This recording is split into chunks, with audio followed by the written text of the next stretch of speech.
നമസ്കാരം. ഇന്നത്തെ പ്രധാന വാർത്തകൾ. പുതിയ സംഘടന ഉണ്ടാക്കുന്നതിനെക്കുറിച്ച് ആലോചിക്കുമെന്ന് PV Anwar MLA. CPIM vote ചോർന്നുവെന്നും വടകരയിൽ ശൈലജ തോറ്റത് സഖാക്കൾ വോട്ട് മറിച്ചിട്ടാണെന്നും PV അൻവർ ആരോപിച്ചു. സാധാരണക്കാർക്ക് വേണ്ടി പോരാടാൻ ആരുടെയും സഹായം വേണ്ട എന്നും അദ്ദേഹം പറഞ്ഞു.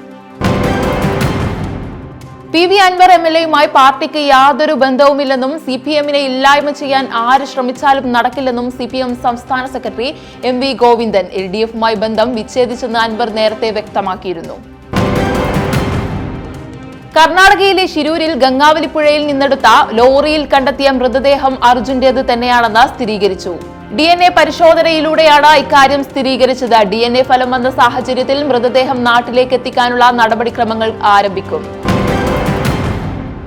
മുഖ്യമന്ത്രിയുടെ രാജി ആവശ്യപ്പെട്ട് UDF അന്തിമ സമരം ആരംഭിക്കുകയാണെന്ന് UDF കൺവീനർ MM ഹസൻ പറഞ്ഞു. തൃശൂർ പൂരം കലക്കിയതിൽ ജുഡീഷ്യൽ അന്വേഷണം നടത്തുക, മാഫിയകളെ സംരക്ഷിക്കുന്ന മുഖ്യമന്ത്രി രാജിവെക്കുക, അഴിമതിക്കാരനായ ADGP MR അജിത് കുമാറിനെ സസ്പെൻഡ് ചെയ്യുക, അനധികൃത സ്വത്ത് സമ്പാദനം അന്വേഷിക്കുക തുടങ്ങിയ ആവശ്യങ്ങൾ ഉന്നയിച്ച് ഒക്ടോബർ 8-ന് സെക്രട്ടേറിയറ്റിന് മുന്നിലും 13 ജില്ലാ ആസ്ഥാനങ്ങളിലും UDFന്റെ നേതൃത്വത്തിൽ സായാഹ്ന പ്രതിഷേധ സംഗമങ്ങൾ നടത്തുമെന്ന് MM ഹസൻ അറിയിച്ചു.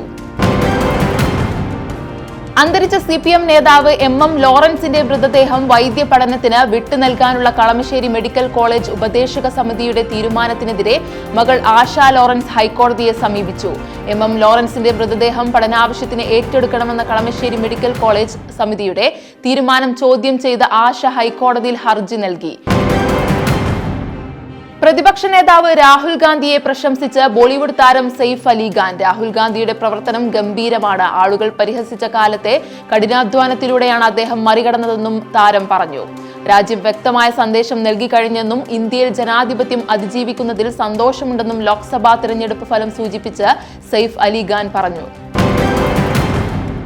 തൃശൂരിലെ ATM കവർച്ചാ സംഘം പിടിയിൽ. തമിഴ്നാട്ടിലെ നാമക്കലിൽ കുമാരപാളയത്തിൽ വെച്ച് തമിഴ്നാട് പോലീസാണ് പ്രതികളെ പിടികൂടിയത്. ഹരിയാന സ്വദേശികളാണ് പിടിയിലായവർ.